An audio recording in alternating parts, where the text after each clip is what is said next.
तो भाई मुझे बता ना, जब तू पहले महीने आया था यहाँ पे आके सीधी सीधी बता मैं रही थी, अकेला बैठा रहता था सारा सारा दिन, यहाँ कोई करने को काम नहीं था, फिर पूछता था बार बार आके सर मैं क्या करूं, सर मैं क्या करूं। वो बातें कहाँ गई? तो वो तो यूं लगेगा कि जैसे मैं फ्री था। हाँ तो तू फ्री था और तू क्या यहाँ पे क्या मांझ रहा था?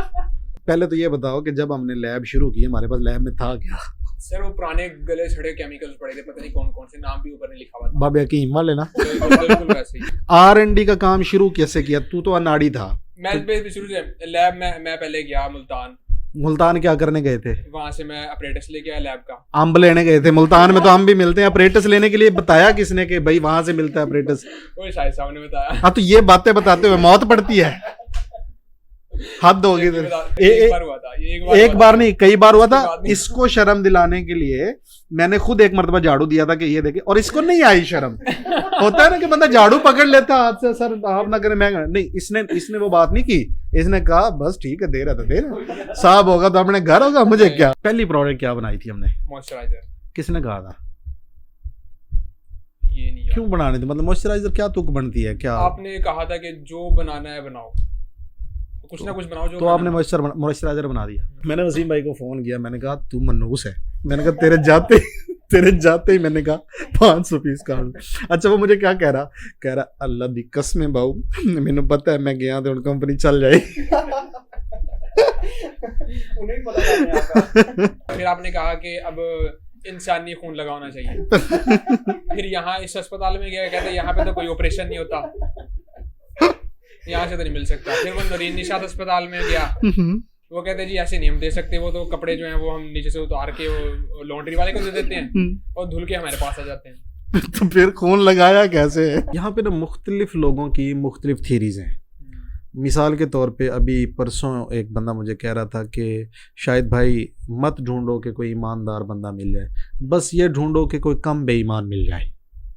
अस्सलाम वालेकुम, business talks with Shahid Hussain Zoya में खुशामदीद कहता हूँ। आज जिस टॉपिक पे गुफ्तगू करने जा रहे हैं वो बहुत ही इंटरेस्टिंग होने वाला है। मेरे साथ मौजूद हैं ज़ोरैन अहमद। ज़ोरैन अलग हैं और अहमद अलग है।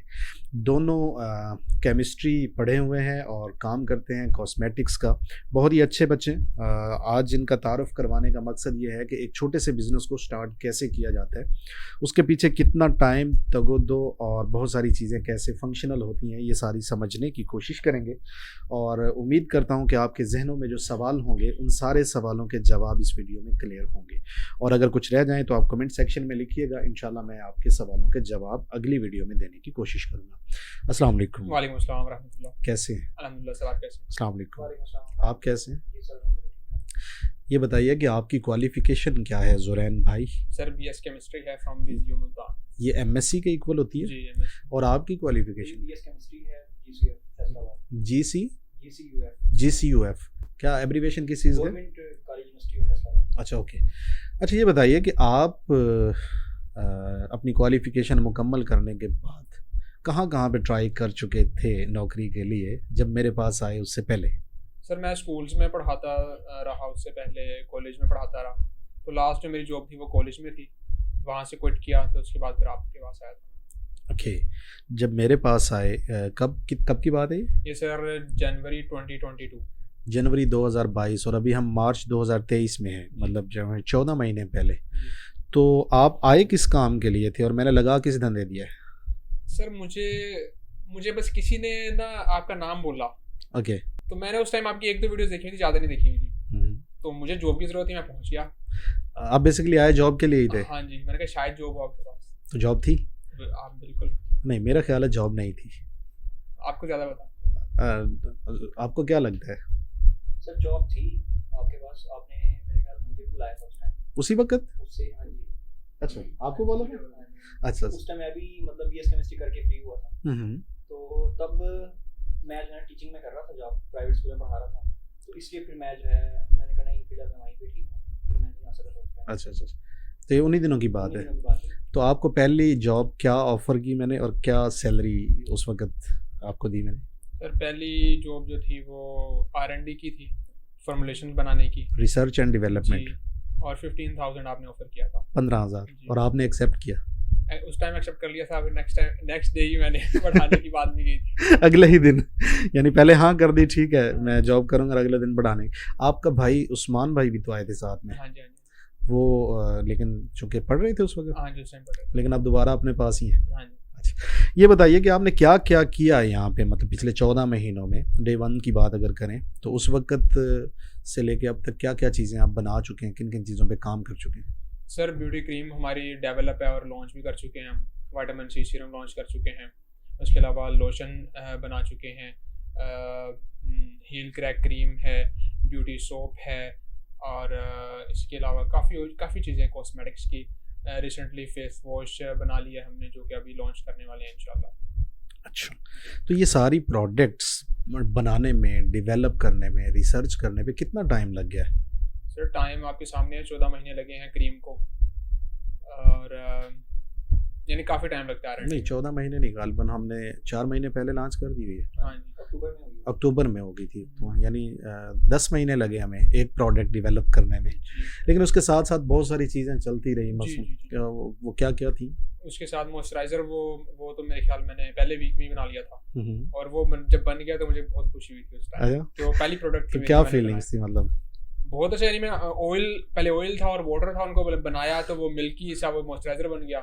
वो फर्स्ट एक्सपीरियंस था जो आपने किया, मतलब उस वक्त हमारी लैब भी पीछे होती थी, वो छोटी सी एक कमरे में बैठ के। लैब तो खैर अब भी वही है, लेकिन अब तो हमने उसको काफ़ी बेहतर कर लिया हुआ है, और इंशाल्लाह जल्द ही हम एक बड़े हॉल में शिफ्ट भी होने वाले हैं। तो प्रोडक्ट बनाना कितना मुश्किल है? ज़्यादा मुश्किल तो नहीं है अगर हार्ड वर्किंग हो इंसान। एक्चुअली प्रोडक्ट बना लेना मेरे ख्याल में मुश्किल नहीं है, किसी को भी फार्मूलेशन मिल जाए या बता दी जाए वो बना लेता है। असल जो मैं समझता हूँ, जो मैंने देखा, हमारा जो सबसे मुश्किल पीरियड था वो था इसकी क्वालिटी को अच्छा बनाना, उसकी टेस्टिंग करना, और उसके बाद उसकी लैब के अंदर रिपोर्ट्स करवाना, और उसको फिट यानी प्रोडक्ट बना के उसको स्टैंडर्ड पे लेके आना, और पैकेजिंग तक। हमारा सबसे जो लंबा जो पीरियड रहा किसी भी जितनी भी प्रोडक्ट्स हम बना रहे हैं उसमें टेस्टिंग फेज जो है वो बहुत अहम था।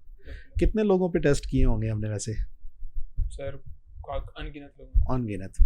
और इसकी जो टेस्टिंग है, लैब रिपोर्ट्स हैं, वो करवाने आप गए थे या आप गए थे? लाहौर से जी। किस इदारे से करवाए? PCSIR से। तो कैसे रहे रिजल्ट्स? बहुत सेटिस्फैक्टरी। आर्टिफिशियल से हो रहे हो? क्यों? कहाँ आर्टिफिशियल हो रहा है? आर्टिफिशियल ही और क्या हो रहे हो? क्या करूं? तो भाई मुझे बता ना, जब तू पहले महीने आया था यहाँ पे आके सीधी सीधी बता, मेरी फट रही थी, अकेला बैठा रहता था सारा दिन, यहाँ कोई करने को काम नहीं था, फिर पूछता था बार बार आके सर मैं क्या करूं, सर मैं क्या करूं। वो बातें कहाँ गई? वो तो यूं लगेगा कि जैसे मैं फ्री था। हाँ तो तू फ्री था, और तू क्या यहाँ पे क्या कड़च मांझ रहा था? ये क्या बात है? इतने जो मैंने बीकर धोए सर्दियों में भी और गर्मियों में भी, और अकेला बैठा रहा। इसको 15,000 रुपए बर्तन मांजने की नौकरी दी थी, सारा दिन बिक कर मांझ, तू यहाँ बैठ के, ये काम था। भाई सुन मेरी बात, बड़ी सिंपल सी है। R&D का काम शुरू कैसे किया? तू तो अनाड़ी था। मैं शुरू से लैब में, मैं पहले गया मुल्तान क्या करने गए थे? वहां से मैं अपरेटस लेके आया लैब का। अम्ब लेने गए थे? मुल्तान में तो अम्ब भी मिलते हैं, अपरेटस लेने के लिए बताया किसने कि भाई वहां से मिलता है अपरेटस? वो शायद साहब ने बताया। हाँ तो ये बातें बताते हुए मौत पड़ती है, हद होगी तेरे। जा यार, तूने तो ना चस मंजा के रख दिया। अच्छा मैंने बताया जा बिक कर लिया फलाने मैं हर सेंटेंस के पहले सर शायद बोलता हूँ। नहीं ऐसे ना करना, फिर वो तो गलत हो जाएगा, वो तो ऐसे लगेगा जैसे मैंने पट्टी पढ़ा दी है। अच्छा मुल्तान गए, बिकर शिकर ले आए? नहीं पहले तो ये बताओ कि जब हमने लैब शुरू की, हमारे पास लैब में था क्या? सर वो पुराने गले छड़े केमिकल्स पड़े थे, पता नहीं कौन कौन से, नाम भी ऊपर नहीं लिखा हुआ था। बाबे हकीम वाले ना? बिल्कुल वैसे ही। डब्बों के अंदर हर तरफ स्मेल फैली हुई, तेल ही तेल हुए पड़े थे यहाँ पे, कारपेट ऐसे हुआ पड़ा था जैसे कीचड़ में लुथड़ा हुआ ना। मैं जब सर पहले दिन आया तो मैंने खुद वहाँ पे सफाई करवाई, सारे वो केमिकल साथ उठवा के स्टोर में रखवाए। किसके साथ? हाजी बाबा के साथ। हाजी बाबा ने फिर मुझे कोई पोदड़ी पकड़ा दिया, कहते हुए इस पे फेर लो तपड़ी नीचे जो है, हाँ फर्श पे। ये किया, उसको साफ किया। फिर अगले दिन शाहिद संजोया साहब ने यानी आपने मुझे मुल्तान भेजा। क्यों? इस शॉप पे जाओ, यहाँ से ये अपरेटस लेके आओ। उस अपरेटस का क्या करना था हमने? उस पे फिर मैंने वो डिफरेंट चीजें जो फॉर्मुलेशन बनानी थी उस पे। किसको बता रहे हो? हम तो आपस में बातें कर रहे हैं अभी। अच्छा रिकॉर्ड नहीं हो रही अब? हाँ नहीं रिकॉर्डिंग कहाँ हो रही है, वो तो करेंगे, अभी तो हम रिकॉल कर रहे हैं ना। ठीक है। अच्छा तो वो भूल गए झाड़ू दिए, हाँ सफाइयाँ की जो हाँ तेल भी निकले, हाँ संडे के तेल निकले थे और मुझे पूछ रहे हो सर जी ये किस चीज का तेल है, भाई मैंने बनाया है। फिर जाले लगे हुए थे वो भी साफ किए। सफाइयाँ पहले इसकी ये हालात होते थे कि ये मैं ऐसे कहता था ना जब कि यार ये लैब है आपकी है, सफाई आपने करनी है, तो ये सफाई नहीं करता था। इसको पता शर्म आती थी या क्या लगता था कि भाई सफाई करना तो मेरा काम नहीं है। ओ भाई सफाई निस्फ ईमान है। मेरा मानना ये है कि जो बंदा अपने बाथरूम खुद साफ नहीं करता वो तरक्की नहीं करता। रेहान भाई की मैंने ना एक पोस्ट पढ़ी थी और मैंने ना उसके ऊपर बड़ा गौर किया कि यार ये क्या बात है, जो बंदा अपने बाथरूम साफ नहीं करता वो कैसे तरक्की नहीं कर सकता। बहुत सोचा और ये फैक्ट पाया कि ये हकीकत है। जो बंदा अपने हाथ से अपने काम नहीं कर सकता ना वो तरक्की नहीं कर सकता। जितने भी लोगों को देखेंगे ना जिन्होंने तरक्कियां की हैं, पैसा कमाया, बड़े नाम बने हैं, बड़े आदमी बने, उन सब में कुछ चीज़ें कॉमन थी और उन कॉमन चीज़ों में से एक कॉमन चीज़ ये थी कि वो अपने काम जो है ना अपने हाथों से करते थे। देखिए हमारे पास दुनिया की सबसे बड़ी मिसाल अपने नबी पाक सल्लल्लाहु अलैहि वसल्लम की है कि वो अपने जूते खुद गांठते थे, बकरियां चराते थे, झाड़ू देते थे, सफाइयां करते थे। हमें पता नहीं क्यों आ रहा है, हम नहीं करते। तो इसमें भी ये आदत थी, ये नहीं सफाई नहीं करता था, बिकर धोने का कह देता, बड़ी मुश्किल से उठ के धोता था ये कि यार हाँ ना। एक दिन में जितने मैंने वो जितने ट्रायल्स करता था वो धोने के बाद ही तो करता था सर। पता नहीं कैसे धोते थे। वो साथ जो किचन है आज किचन बन गया। अभी हाजी बाबा को बुला लो, हाजी बाबा को मैं कहता था रोजाना कागज पे लिख के देता था कि जुरैन को कहना कि जब सुबह मैं आऊं तो ये बर्तन यहाँ नहीं पड़े होने चाहिए, ये यहाँ पे चीजें नहीं पड़ी होनी चाहिए, ये चीजें यहाँ से उठाए। यार एक बार नहीं कई बार हुआ था। इसको शर्म दिलाने के लिए मैंने खुद एक मरतबा झाड़ू दिया था कि ये देखे, और इसको नहीं आई शर्म। होता है ना कि बंदा झाड़ू पकड़ लेता हाथ से, सर आप ना करें, मैं नहीं। इसने वो बात नहीं की, इसने कहा बस ठीक है दे रहा था दे रहा, साहब होगा तो अपने घर होगा, मुझे क्या। सर ये तो मेरे माइंड में है ही नहीं ये बात। हाँ बोल गए, ये वाकया तो है ही। ये बुलक्खड़ भी है, लिख लो वो तो मैं ये डालना वीडियो में। वो तो मैं अच्छा पहली प्रोडक्ट क्या बनाई थी हमने? मॉइस्चराइजर। किसने कहा था? ये नहीं क्यों बनाने थे, मतलब मॉइस्चराइजर क्या तुक बनती है क्या? आपने कहा था कि जो बनाना है बनाओ, कुछ ना कुछ बनाओ जो। तो आपने मॉइस्चराइजर बना दिया, उसकी फॉर्मुलेशन कहाँ से ली थी? उसकी फॉर्मुलेशन गूगल से R&D किया था। तो वो चीज़ें इकट्ठी कर करके तो वो चीज़ें पहले बाय की, मुल्तान जाके आपने मुझे बताया था कि ये वहाँ शॉप्स हैं, तो वहाँ से लेके आया तो फिर यहाँ पे आके बनाई। ओके तो रिजल्ट कैसे थे? बेहतरीन। तो फिर हमने उसका क्या किया उस मॉइस्चराइजर को? हमने उस मॉइस्चराइजर का फिलहाल तो कुछ नहीं किया। नहीं मतलब वो हमने जो 14 महीने पहले एक प्रोडक्ट बनाई थी, मतलब वो उसका हमने कुछ किया भी, बेचा, किसी को बनाना सिखाया, क्या किया? वीडियो बनाई, क्या किया था उसका? वीडियो बना के अपलोड कर दी। अच्छा एक बात समझ में नहीं आई, सैलरी दे रहा हूँ मैं आपको उस वक्त, ठीक है, बिजली मेरी चल रही है, जगह का किराया मेरा जा रहा है, आप मुल्तान जाते हैं, मटेरियल लेके आते हैं, चीज़ बनाते हैं और मैं उसकी वीडियो बना के अपलोड कर देता हूँ, मेरा फ़ायदा क्या है उसमें? समझ आएगा क्या? आप सब लोगों का फ़ायदा सोचते हैं, वो तो लोगों का तो हो गया ना जी। मेरा क्या फ़ायदा? मैं पैसे जो लगा रहा, खर्च कर रहा, फिर क्या वजह थी? वो सर वो कहावत है ना बुजुर्गों की, आपने सुनी होगी, कर भला सो हो भला, अंत पलेदा भला। मेरा भला क्या हुआ अंत में वो बताओ। तो वो तो सिर्फ आप बेहतर बता सकते हैं। आपको क्या लगा भाई? आपको बताइए वो क्या डॉलर आ रहे हैं? कहाँ से? यूट्यूब से। यूट्यूब पे आपकी वीडियो जो है वो चल पड़ी थी हैं? हाँ तो और क्या? कितने डॉलर आते हैं उसे? बहुत ज्यादा आते होंगे, उतना तो हमें नहीं पता कितने आते हैं भाई। बहुत ज्यादा नहीं आते, बहुत ज्यादा आते हैं। नहीं इतने नहीं आते कि आप लोगों के खर्चे निकल जाए। ये किसी ने ना गलत उड़ाई है। ऐसा नहीं होता। अच्छा चलें, दूसरी प्रोडक्ट क्या थी हमारी?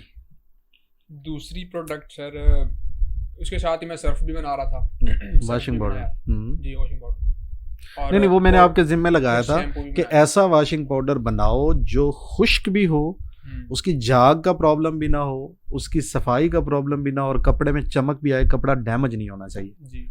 और मैं चाह रहा था कि जो बड़े ब्रांड्स हैं मल्टीनेशनल, उनके मुकाबले की प्रोडक्ट बनाओ, जितना पैसा लगाना लगाओ, जो चीज़ें चाहिए वो लो, जैसे मर्जी करो बना के दो। फिर बनाई? बिल्कुल नहीं। तो कैसा रहा रिजल्ट उसका? रिजल्ट आपने कहा था कि ब्लड स्टेन वाला क्लॉथ लो, कपड़ा लो, उसको वो साफ होना चाहिए। तो वो कपड़ा कहाँ से लेके आए थे? कपड़ा तो मैं यहीं से मिल गया था, खून मैंने वहां से लगवाया। कहाँ से? ये गोश्त वाला है यहाँ पे गली में, वहां से मैंने कई बार उसको खून लगवाया। वो यहाँ पे आके पहले सुखाता था कपड़े को, फिर उसको वॉश करता था। फिर आपने कहा कि अब इंसानी खून लगाना चाहिए। फिर यहाँ इस अस्पताल में गया, कहते यहाँ पे तो कोई ऑपरेशन नहीं होता, यहाँ से तो नहीं मिल सकता। फिर वो नूरीन निशात अस्पताल में गया, वो कहते हैं जी ऐसे नहीं हम दे सकते, वो तो कपड़े जो हैं वो हम नीचे से उतार के वो लॉन्ड्री वाले को दे देते हैं और धुल के हमारे पास आ जाते हैं। तो फिर खून लगाया कैसे? वो फिर वो ये मुर्गियों वाला धो के, और आपको मैंने फिर उसका तस्वीर सेंड की थी व्हाट्सएप पे, आपने कहा था ठीक है। और उसके बाद वो फार्मूलेशन भी हमने पब्लिक कर दी। सही, माशाल्लाह। नहीं, आपको नहीं पता? नहीं, मुझे नहीं पता। तो वीडियो किसने बनवाई थी? नहीं, वॉशिंग पाउडर वाली नहीं बनाई। नहीं बनाई? वो फार्मूलेशन लिखी हुई है, वो बिल्कुल लिखी हुई है भाई। बहुत माजरत खा हूँ, बहुत अच्छी फार्मूलेशन बन गई, लेकिन मैं उसकी वीडियो नहीं बना सका, पब्लिश नहीं कर सका। लेकिन ये आने वाले दिनों में हो जाएगी, हफ्ते 10, बल्कि ऐसा करो कल का ही शेड्यूल रखो, उसी की फार्मूलेशन बना के हम वीडियो बनाते हैं। डन? अच्छा, ये हो गई हमारी दूसरी प्रोडक्ट।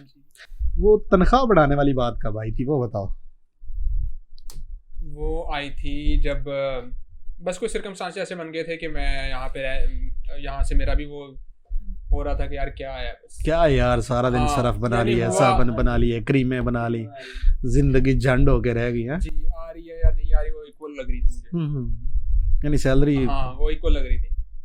और फिर था भी अकेला, गपशप भी नहीं है, बोर, दिल भी बोर, और तनख्वाह भी ऐसी जो कोई दिल ना लगे। तो मैंने कहा यार निकलो यार, क्या यहाँ पे फंसा हुआ। तो बस वो फिर हालात में उसी वजह से आपसे बात की, तो आपने फिर जो है थोड़ा सा शफकत फरमाई और सैलरी इंक्रीज हो गई। 15 से कितनी हो गई? 35। 15 से सीधी 35। चलो वो सैलरी पहले दिन ही होनी चाहिए थी मेरी। अच्छा, वाह भाई बहुत तजर्बे और नॉलेज के साथ आया था ना जॉन, पहले दिन ही 35 होनी चाहिए थी। अच्छा, वो तो ठीक है, उसका तो इलाज हो गया कि जो सैलरी आ रही थी नहीं आ रही थी वो बढ़ गई। वो जो अकेला था, दिल नहीं लग रहा था, मनोरंजन का क्या हुआ? मतलब वो दिल कैसे लग गया 15 से 35 होते ही? 35 होने से पहले ही 3 डॉट्स बन गई थी। 3 डॉट्स क्या है? हमारी कंपनी। अच्छा, कॉस्मेटिक्स। ठीक है। तो उसमें ये था कि फिर ऑर्डर जाने लग गए थे। 3 डॉट्स जो कंपनी है, बेसिकली बताते चलो देखने सुनने वालों को, हुआ ये था कि जोरैन को जब रखा तो सोचा ये था कि अच्छी फार्मूलेशंस डेवलप करेंगे, क्वालिटी प्रोडक्ट्स होंगी, मतलब उसमें ऐसी प्रोडक्ट कोई भी नहीं करेंगे जो लो क्वालिटी होगी, और उन प्रोडक्ट्स को हम बेचेंगे और बेच के उससे पैसा कमाएंगे। शुरुआती आइडिया यही था, उसमें ये नहीं, आप नहीं थे उस प्लान में, आप भी नहीं थे, मैं अकेला ही मतलब ये सोच रहा था कि ये करूँगा। तो फिर कंपनी बन गई। बनाई किस किसने थी? मतलब मैंने, रिजवान भाई ने और वसीम भाई ने। वसीम भाई के जिक्र के बगैर कंपनी मुकम्मल कैसे हो सकती है? तो वसीम भाई को बुलाया नहीं, वो ऑलरेडी थे ना, 7B में थे उस टाइम। वसीम भाई जॉब कर रहे थे सेवन ब्रदर्स में, वहाँ से रिज़ाइन करके 3 डॉट्स में आए थे, ऐसे ही ना। तो फिर चूँकि सैलरी कम थी उनकी, 15,000 थी गालबन उस वक्त। नहीं 20 थी आई थिंक, 20 जब 3 डॉट्स में आए। हाँ 3 डॉट्स में 20 थी। नहीं 20 तो बाद में की थी ना, 15,000 रुपया थी। सही। तो सैलरी उनको ये ऑफ़र किया, मैंने कहा यार ऐसा करते हैं, आपको 3 डॉट्स के अंदर वो करते हैं, पार्टनर बना लेते हैं, वो थोड़ा दिल जमी से काम करेंगे, मतलब उनको लगेगा कि यार 4 पैसे आ रहे हैं, और पता नहीं वीडियो देख भी रहे होंगे, लेकिन जब तक वो रहे 3 डॉट्स नहीं चली। जब मैं आया तो 3 डॉट्स चल पड़ी हैं, फिर तो टेक ऑफ कर अल्लाह। अच्छा, मैं वसीम भाई को ना अक्सर कहता हूँ, मैंने कहा यार तू जहाँ भी जाता है ना वहाँ पे गड़मस करता है, मैंने कहा तो काम नहीं चलता। और भाई उसको पता 15 प्रोजेक्ट दिए, 15 के 15 फेल हो गए। हाँ यकीन करो, जो प्रोजेक्ट भी दिया ना फ्लॉप, हालांकि चलने वाली आइटम, धूम मचाने वाली आइटम्स देता था कि यार ये तो ना छप्पर फाड़ देगी। अच्छा, जब भी उसके प्रोजेक्ट की वीडियो बनाई, मिलियंस में व्यूज़ गए, मिलियंस में, यानी कि कोई लाख 2 लाख 1-2 मिलियन नहीं, कई मिलियंस। लेकिन पता नहीं क्या बात है, उसका प्रोजेक्ट चल ही नहीं पाया। जिस आइटम में भी हाथ डाला वो आइटम बैठ गई। अच्छा, ये चीज़ मेरे जहन में चल रही थी, मैंने कहा यार ये जो है ना वसीम भाई हाथ हो गए हैं, अल्लाह खैर करे। लेकिन जब आए 3 डॉट्स में, बड़ा संभाला उन्होंने, चीज़ों को मैनेज किया, सारी चीज़ें की, कॉस्मेटिक्स के काम को बेहतरीन संभाला, लेकिन क्या ऑर्डर्स निकल ही नहीं गए। वजह क्या कोई पता नहीं, जोर लगा रहे हैं, मेहनत कर रहे हैं, 14-14 घंटे काम को दे रहे हैं, बैठे हुए। जब कुछ नहीं बन पड़ा ना तो वो एक क्विट कर गए, वो एक और जॉब में चले गए। जिस दिन वो गए थे, जिस रात वो गए थे अहमद के पास, उसी रात पहला ऑर्डर 500 पीस का लगा था। मैंने उसको मैंने वसीम भाई को फ़ोन किया, मैंने कहा तू मनूस है, मैंने कहा तेरे जाते ही मैंने कहा 500 पीस का ऑर्डर। अच्छा वो मुझे क्या कह रहा अल्लाह दी कसम बाऊ, मैंने पता है मैं गया तो कंपनी चल जाए। उन्हें पता नहीं आपका। उसके बाद चल सचा ला यार, पता नहीं, मेरा बिलीव नहीं है इन चीज़ों पे, लेकिन हो सकता है कि ऐसा भी हो कि किसी बंदे के होने या ना होने से फर्क पड़ता हो। आपको लगता है? यही लक होता है। मेरा मानना ये है कि देखिए मेहनत तो वो थी जो वो कर गए थे ना, मार्केटिंग पे काफ़ी फोकस किया, सेल्स पे फोकस किया, लोगों को गाइड किया, चीज़ें बेहतर की, लेकिन जब वो गए उसका रिज़ल्ट उसके बाद आया, और उसके बाद अच्छा रिज़ल्ट आया, यानी कि नहीं आया। उनकी मेहनत को सलाम है। आप कब आए? मैं था 4 अक्टूबर 2022। 4 अक्टूबर 2022, नवंबर, दिसंबर, जनवरी, फरवरी, अब 5वां महीना है। तो आप भी सैलरी पे आए थे ना बेसिकली, और बाद में आपको भी 3 डॉट्स में पार्टनर कर लिया ऐसे ही? अच्छा, पहले मैं आया था सैलरी पे, फिर उसके बाद आपने कहा कि 3 डॉट का जो है पार्टनरशिप हो जाती है आपने इसके अंदर ना, आपकी पार्टनरशिप हो गई। अभी आप और आप दोनों 3 डॉट्स में पार्टनर, और तीसरा में, और चौथा रिजवान भाई। आप सैलरी भी ले रहे हैं जी, अल्हम्दुलिल्लाह। और सैलरी के साथ वो पार्टनरशिप भी है। अच्छा ये बताइए, आपको क्या लगता है फ्यूचर क्या है इस काम का? मतलब आपको 14 महीने हो गए, आपको 5 महीने हो गए, हमने मिल के एफर्ट भी कर रहे हैं और चीज़ें कुछ बेहतर भी हो रही, कुछ नहीं अच्छी खासी बेहतर होगी। बिजनेस मॉडल जो है वो आपको पसंद आया? जी बहुत अच्छा। बेसिकली क्या करते हैं हम? लोगों को उनके नाम से ब्रांडिंग करवा के देते हैं, उनका कॉस्मेटिक्स का प्रोडक्ट डेवलप करके देते हैं। अच्छा, अब जब पार्टनरशिप की बात हो रही थी ना, तो ज़ाहिर इन्वेस्टमेंट तो चाहिए थी, तो इसने इन्वेस्टमेंट कैसे पूरी की? यासीन पता है आपको? अच्छा, इन्वेस्टमेंट जो है ना इस तरह से थी कि तो उससे पूरी हो गई थी। पूरी नहीं होती, पूरी तो देखो पता है अलामती होती हैं कुछ चीज़ें ना, ज़रूरी नहीं होता कि आप उसके अंदर फंड्स डाल दें बहुत ज़्यादा तभी वो इन्वेस्टमेंट होती है। इन्वेस्टमेंट बेसिकली फीलिंग का नाम है, मैं ये समझता हूँ। आपने 1 लाख रुपया डाला, 1 लाख रुपया किसी भी कारोबार के अंदर कोई भी इन्वेस्टमेंट नहीं है, लेकिन इससे होता क्या है कि हक़ मलकियत जो है ना वो इंसान के अंदर जागता है। आपने 1 लाख रुपया डाला, अब आप मालिक हैं, कम परसेंटेज के हैं या ज़्यादा परसेंटेज के ये एक अलग बात है, लेकिन इस कंपनी के आप हिस्सादार हैं। इसी तरह सेम हेयर, आपने भी।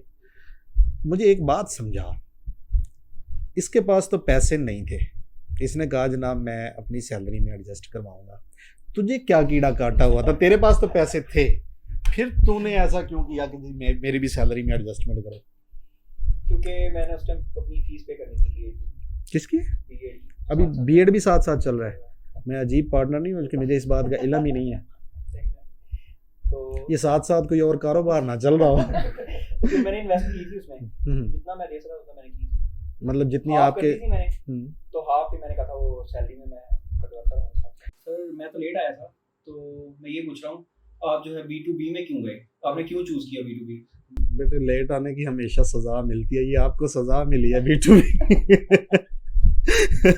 असल में हमने डिस्कशंस की थी, मैंने सोचा हुआ था पहले से कि हम एक ऐसा बिजनेस बनाएंगे जिसमें जो स्मॉल बिजनेसेस करने वाले लोग हैं, चूँकि बिजनेस टॉक्स ऑलरेडी कर रहे हैं वहाँ पे, यानी छोटी स्मॉल इंडस्ट्रीज़ लगाना सिखा रहे हैं, छोटी फैक्ट्री लगाना सिखा रहे हैं, तो बहुत से एक गैप जो है वो मेरे पास मौजूद था ऑलरेडी, कि लोग मौजूद हैं जो सेल कर लेते हैं या सेल करना आता है जिनको, या कम पैसों के अंदर कॉस्मेटिक्स बिजनेस में जाना चाहते हैं, लेकिन प्रॉब्लम क्या है कि उनको क्वालिटी प्रोडक्ट नहीं मिल रहा।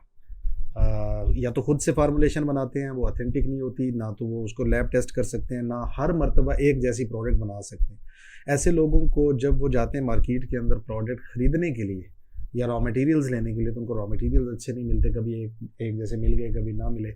ये दांत निकाल रहे हैं, दांत टूटेंगे इसके और मैं आपको बता रहा हूँ ये 72 के 72 टूटेंगे।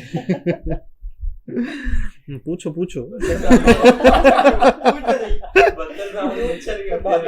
मुझे पता था तू पूछेगा, तेरे भी शामिल करके बताए। तो गैप ज्यादा है जिसकी वजह से ना ये लोगों को ना क्वालिटी प्रोडक्ट्स मिल नहीं रही। तो उससे क्या है कि जब एक मर्तबा कोई भी बिजनेस हमारे साथ बिजनेस कर लेता है और उसको अच्छे रिजल्ट्स मिल गए, तो फिर वो किसी और से प्रोडक्ट नहीं लेता, हमें एक लाइफ टाइम पार्टनर मिल जाता है। और हमने भी तो मार्केट के अंदर जाके बेचना है ना बहुत सारे कस्टमर्स और कंज्यूमर्स को। तो हमारे लिए अगर यही काम और कंपनियां करें जो कि ऑलरेडी कर रही हैं, बस फ़र्क ये है कि वो अच्छा प्रोडक्ट नहीं मिल रहा और हम बेचने के उसमें नहीं जाना चाह रहे, यानी कस्टमर्स के साथ डील नहीं करना चाह रहे, रिटेल में नहीं जाना चाहते, तो ये दोनों के लिए विन विन सिचुएशन है। तो आपने देखा ही है जैसे हमारे पास इतने सारे क्लाइंट्स आ जाते हैं अभी भी, बहुत सारी कंपनियों को हम करके दे रहे हैं फॉर्मुलेशंस बना कर पैकिंग करके, तो वो दोबारा किसी और के पास जाते हैं। वाई क्योंकि हमारी क्वालिटी अच्छी है। सिर्फ क्वालिटी नहीं, बहुत सारी चीज़ें हैं ना। देखिए नंबर 1 किस तरह के लोग आ रहे हैं, जिन्होंने नए बिजनेसेस स्टार्ट करने हैं, नंबर 1 वो लोग आ रहे हैं। नंबर 2 जिन्होंने अपने बिजनेसेस ऑलरेडी स्टार्ट किए हुए हैं वो आ रहे हैं। नंबर 3 जो ऑनलाइन सेल करने वाले कस्टमर्स हैं वो आ रहे हैं। ऐसे ही है। अब इन तीनों की जो सबसे बड़ी प्रॉब्लम है वो क्या है, इन सब को कोई भी चीज़ एक छत तले एक ही बंदे या एक कंपनी से नहीं मिल रही। अगर उनको रजिस्ट्रेशन करवानी है तो वो अलग बंदों के पास जाते हैं, अगर उनको अपने पैकेजिंग बनवानी है तो वो अलग बंदों के पास जाते हैं, फिर उनको अगर अपने डब्बी बनवानी है तो वो अलग बंदों के पास जाते हैं, रॉ मटेरियल्स के लिए अलग बंदों के पास जाते हैं, फिर फार्मुलेशन के लिए अलग बंदों के पास जाते हैं, फिर पैकेजिंग के लिए उनको बड़ी मुश्किलात का सामना करना पड़ता है। और उसके बाद एक प्रोडक्ट जो उन्होंने बेच के पैसा कमाना है, जिसके ऊपर वो इन्हासार है उनका सारे बिजनेस का, वो अच्छी बनेगी या नहीं इसकी कोई गारंटी नहीं। तो अपने साथ काम करने का फ़ायदा क्या होता है, सारी चीज़ें मिल जाती हैं, सारी चीज़ें मिल जाती है ना। अगर ऑनलाइन सेल करने वाले उनको हम रजिस्ट्रेशन भी करवा के दे देते हैं, नए बिजनेसेस ऑफलाइन करने वाले उनको रजिस्ट्रेशन करवा के दे देते हैं, हम उनके लिए पैकेजिंग बना देते हैं, हम उनके लिए डब्बियाँ परचेज़ कर लेते हैं, हम उनके लिए क्रीम फार्मुलेट करते हैं, हम उनको पैकिंग कर देते हैं और जैसी चाहते हैं वैसी कर देते हैं। और पाकिस्तान में हम दावा तो नहीं करता, बहुत सारी कंपनीज आपको भी पता ही है कि वो कर रही हैं ऑलरेडी का। हमसे अच्छी पैकेजिंग आपने मार्केट में देखी किसी के पास? आप तो बनाते हैं, फार्मूलेशन आपने डेवलप की है, ये बताएं हमारे जो रिजल्ट्स हैं क्या ऐसे रिजल्ट्स और कंपनियों के मिल रहे हैं? मे भी मिल रहे हैं, मे भी ना मिल रहे हैं, लेकिन आपके पास जो फीडबैक है, फीडबैक तो आप लेते हैं ना, पेज के ऊपर जो फीडबैक लगाते हैं वो क्या है? कस्टमर का फीडबैक। एक्चुअली हमने ये मॉडल इसलिए चूज़ किया कि एक बंदा जो एक महीने में 1000 पीस बेचता है, फ़र्ज़ करें हमारे पास ऐसे 10 क्लाइंट्स आ जाते हैं, तो मतलब 10,000 पीस बेचने के लिए हमारे पास एक ऐसी कंपनियां आ गई हैं कि हमें 10,000 पीस बेचने के लिए ना बंदे रखने की ज़रूरत है, ना हमें मार्केटिंग का बजट लगाने की ज़रूरत है, ना हमें सेल्स का बजट रखने की ज़रूरत है, ना हमें गाड़ियां चाहिए, ना हमें रिक्शा चाहिए, ना हमें बाइक चाहिए, ना सैलरी मैनेजमेंट और रिकवरी के प्रॉब्लम्स हैं। ये सारी चीज़ें अगर हमारे लिए वो 10 कंपनियाँ कर रही हैं तो हम क्यों करें? अल्टीमेटली हमें जितना प्रॉफिट मिलना है बेसिकली वो सारे अखराजात निकाल के और ये सारी तकलीफ़ें, झंझट, दुख और मुसीबतें देख के फिर मिलना है। तो अगर ये सारे काम डिवाइड हो जाएं, बेचने वाले अलग हो जाएं और बनाने वाले अलग हो जाएं, और ट्रस्ट भी डेवलप हो जाए और चंद अच्छे क्लाइंट्स मिल जाएं, तो क्या बुरा है? अच्छा, ये सोच के किया था बेसिकली, ठीक है। मैं ये नहीं कह रहा कि ये इसकी डेप्थ क्या है, गहराई, मेरे जहन में ये था, और क्या वक्त ने साबित किया कि ये ठीक है। बिल्कुल सही है, ढीले बोल रहे हो? बिल्कुल ठीक है ये, नहीं लग नहीं रहा, बिल्कुल ठीक है ये। हाँ, इसको ना जुनून आ गया दरमियान में, कुछ दिन पहले ना नौकरी छोड़ के घर बैठ गया, मैंने नहीं करनी। ये भी एक प्रॉब्लम है, और प्रॉब्लम हुआ क्यों आपको तो पता ही है। मैं अपने सुनने और देखने वालों को बताता चलो, जब ज़ुरैन काम कर रहा था, ये BS केमिस्ट्री हैं, और जब अहमद भाई आए ये भी BS केमिस्ट्री हैं। देखिए 2 केमिस्ट इकट्ठे हो गए एक ही जगह पे, एक ही लैब के अंदर ना, यानी तलवारें 2 हैं, म्यान 1 है, रखना मुश्किल, जंगल में 2 शेर नहीं हो सकते भाई। इनकी हो गई झड़पें शुरू। पहले तो छोटी छोटी बात पे नोक झोंक होती थी, फिर मैसेजेस पे एक दूसरे से फाइट हो रही है, फिर बोलचाल बंद हो गई। फिर एक दिन गुस्से में आके जनाब ज़ुरैन साहब घर बैठ गए, मैंने काम करना ही नहीं, या अहमद भाई करेंगे या मैं करूँगा। तो थोड़ी सी परेशानी हुई, इनको अलग समझाया, फिर आ गए। फिर 2-3 दिन के बाद फिर रिज़ाइन कर दिया, फिर चले गए, फिर आए ही नहीं ना। फिर मैंने भी गुस्से में आ गया ना, मैंने हफ्ता फ़ोन ही नहीं किया। मैंने कहा अब ना ये थोड़े ठंडे हो जाएं। हफ्ते 10 दिन के बाद जो है ना वो दोबारा से थोड़ी बातचीत शुरू हुई, वापस आए। अब क्या किया कि वो जो बातें हो रही थी हमारी वर्बल, अब हमने उनको रिटर्न फॉर्म में लिया। स्टाम्प पेपर के ऊपर हमने अपनी टर्म्स, कंडीशंस, पार्टनरशिप, रोल, कौन क्या करेगा, अलहदा कैसे होंगे, अगर कभी कोई फड्डा बन गया तो फैसला कौन करेगा, वगैरह वगैरह टर्म्स एंड कंडीशंस तय कर ली। सिग्नेचर हो गए और उसके बाद से कोई फड्डा ख़त्म। तो अगर आप में भी ऐसा चल रहा है, एक दूसरे से नहीं बन रही, या तफज़ात हैं, या अदम एतमाद है, या आपको लगता है कि ये बंदा मेरे साथ ठीक नहीं है, ये मुझे काट रहा है, मुझे पीट रहा है, ये मुझे मेरी टांगें खींच रहा है, या वगैरह वगैरह, तो बेहतरीन सोल्यूशन जो है वो ये है कि इसको आप इन राइटिंग ले आएँ। जब ये हो जाता है उसके बाद बिल्कुल सब लोग रिलैक्स हो जाते हैं, ईजी हो जाते हैं, और टेंशन्स काफ़ी हद तक ख़त्म हो जाती हैं। काफ़ी हद तक नहीं, ख़त्म हो जाती हैं। आपका, ज़ुरैन का, अहमद आपका कभी दोबारा उसके बाद से कुछ कभी हल्की फुल्की नोक झोंक नहीं ना होगी भी नहीं। वजह क्या है, अब ना सबको पता है किसने क्या करना है। पहले क्या था, उनको लग रहा था मैं केमिस्ट बन जाऊँ, आपको लग रहा था कि मैं मैनेजमेंट संभाल लूँ। मतलब एक इनसिक्योरिटी थी ना। जब इनसिक्योरिटीज़ ख़त्म हो जाती हैं तभी बिजनेसेस आगे जाते हैं, और ये मसाइल सब के साथ होते हैं। अभी जैसे ये आए बैठे, अभी इनके दिमाग में ना बड़ी सारी चीज़ें चल रही हैं, इनसिक्योरिटीज़, अब वो ख़त्म होंगी। जैसे ही चीज़ें इन राइटिंग में आएंगी सब ऐसे सॉल्व। पार्टनर्स बनाने के लिए कैसे बंदे देखने चाहिए, या क्या चीज़ देखनी चाहिए पहले कि ये चल पाएगा मेरे साथ या नहीं? यहाँ पे ना मुख्तलिफ लोगों की मुख्तलिफ थीरीज़ हैं। मिसाल के तौर पे अभी परसों एक बंदा मुझे कह रहा था कि शायद भाई मत ढूंढो कि कोई ईमानदार बंदा मिल जाए, बस ये ढूंढो कि कोई कम बेईमान मिल जाए। ठीक है, एक सोच है ना, एक थ्योरी है, मैं इत्तेफाक नहीं करता। टू बी वेरी ऑनेस्ट, आप हैं जैसे या अहमद है, मुझे तो ज़रा बराबर भी कोई डाउट नहीं है, कोई शक नहीं है आप बेईमान हैं, आप काम नहीं करते, आप कल को अपनी अलग कंपनी बना लेंगे, इस तरह कर लेंगे, यानी इनसिक्योरिटीज़ वो नहीं है। देखना क्या चाहिए, देखना ये चाहिए कि बंदा मेहनती है, बंदे को काम आता है, बंदा अपने काम के साथ मुखलिस है, मोहब्बत करता है अपने काम से, आगे बढ़ने की चाह है या नहीं। बस ये 4 चीज़ें हैं तो काम बहुत अच्छा है, पार्टनर बना लो। अगर इन चारों में से एक भी नहीं है तो फिर थोड़ा सा सोच लो, थोड़ा डिले कर लो, साथ वक्त गुजार लो। और जब भी किसी को पार्टनर बनाना हो तो उसके साथ टाइम गुजारो, मतलब उसके साथ खाने खाओ, उसके साथ सफ़र करो, उसके साथ मीटिंग्स करो, उसके साथ छोटा मोटा लेन देन करो, और ऑब्ज़र्व करो कि कौन क्या करता है। आपको मैंने पार्टनर क्यों बनाया? एक दिन खाना खा रहे थे तो आपने क्या किया कि जब प्लेटों में खाना डाल रहे थे तो सब लोग क्या कर रहे थे, वो अपनी अपनी प्लेटों में डाल रहे थे, मुझे नहीं पता, आपको याद है नहीं। आपने क्या किया कि आपने पहले खाना डाल के मुझे दिया, फिर साथ एक और बैठे हुए थे उनको दिया, मुझे नहीं पता वो कौन। मतलब शेयरिंग इज़ केयरिंग। मुझे लगा कि ये पहले खुद अपना पेट नहीं भरेगा, मतलब ये दूसरों को खिलाने की आदत है इसमें, मुझे ये अच्छी लगी टू बी वेरी ऑनेस्ट। और जो बंदा दूसरों के साथ शेयर करता है, दूसरों को केयर करता है, मतलब भूख सभी को लगी होती है, अपनी प्लेट भरने की बजाय किसी की प्लेट भर रहा है, मतलब ये मेरा पैसा नहीं खाएगा, ये मेरे साथ दगा नहीं करेगा, ये मुझे लगता है। सब लोगों का डिफरेंट एंगल हो सकता है ना देखने का चीज़ों को, पर मैंने ये देखा, मतलब मुझे अच्छा लगा, और मैंने फैसला कर लिया इस बंदे को जाने नहीं देना, पकड़ लो। फिर काम आता है ना आपको, जो असाइनमेंट दी वो पूरी की। मिसाल के तौर पे आज अगर 3 डॉट्स बिजनेस कर रही है, पैसे कमा रही है, तो मतलब क्या पिछले 14 महीने की मेहनत तो आपने की ना, मैंने क्या किया? मैं तो सोचा था कि यार एक कंपनी बनानी है, उसके लिए एक बंदा रखते हैं, काम करवाते हैं। अच्छा, बंदे आते भी हैं, जाते भी हैं, बहुत से आए और बहुत से चले गए ना, लेकिन पार्टनर नहीं बनने हैं सभी, और नहीं बनते, वो किसी किसी को बनाना होता है। तो मेरा मानना सोचना ये है कि पार्टनर लॉन्ग टाइम में, लाइफ टाइम में होने चाहिए। अच्छा, ये ज़ुरैन भाई और अहमद भाई के साथ गपशप लगा रहे थे हम, इस पे कॉस्मेटिक्स बिज़नेस एक्चुअली स्टार्ट किया और अल्हम्दुलिल्लाह अच्छा चल रहा है। ये इनिशियल है, मतलब अभी हमें 1 साल हुआ है स्टार्ट किए हुए, और स्टार्ट किया कब? एक ऐसे कमरे में जिसकी प्रॉपर सफाई का इंतज़ाम भी नहीं था, वहाँ पे कबाड़ पड़ा हुआ था, और आज अल्हम्दुलिल्लाह हम अच्छी सेल्स कर रहे हैं। ना सिर्फ ये कि कंपनी अपने अखराजात खुद निकाल रही है बल्कि प्रॉफिट अर्न कर रही है।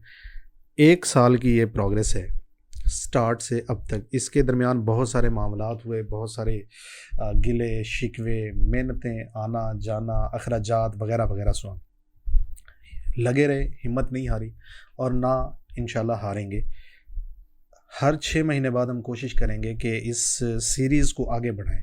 इस कॉस्मेटिक्स बिज़नेस को हमने कैसे स्टार्ट किया और हमारी पार्टनरशिप कैसी चल रही है और कैसे ग्रो कर रहे हैं, कैसे आगे बढ़ा रहे हैं इस बिज़नेस को, ये सारी चीज़ें आपके साथ ना सिर्फ ये कि डिस्कस करते रहेंगे, आपके सवालों के जवाबात जो हैं वो भी अगली वीडियोस में देते रहेंगे। और आपको अपना जो सेटअप है, जो पहले था, जो अब है और जो फ्यूचर में होगा, जो भी इसमें नफ़े या नुकसानात होंगे वो आपके साथ इंशाल्लाह शेयर भी करते रहेंगे, दिखाते भी रहेंगे। और अगर आप भी कॉस्मेटिक्स के बिज़नेस में इंटरेस्टेड हैं और चाहते हैं कि अपना ब्रांड बनाया जाए तो हम आपको ब्रांडिंग करके दे सकते हैं, आपके लिए रजिस्ट्रेशन करके दे सकते हैं, आपके लिए packaging material, raw material, finish goods.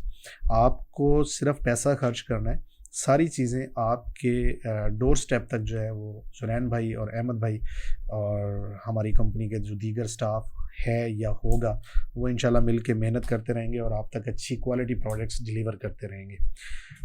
अगर आप इंटरेस्टेड हैं तो टेलीफोन नंबर स्क्रीन के ऊपर आ रहा है। हमने अपना ब्रांड भी बना के हमने इसको ऑनलाइन सेल्स शुरू कर दी हुई है ज़र्फ़ के नाम से।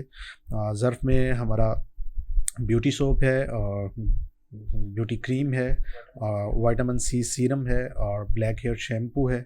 और 3 प्रोडक्ट्स जो हैं इंशाल्लाह मार्च में मज़ीद फ़ाइनल हो जाएंगे, जिसमें एक्नी सोप है और इंस्टेंट वाइटनिंग सीरम है और साथ में हम कर लेंगे फेस वॉश जो है ये इंशाल्लाह अप्रैल के पहले हफ्ते में ये भी अवेलेबल होगा।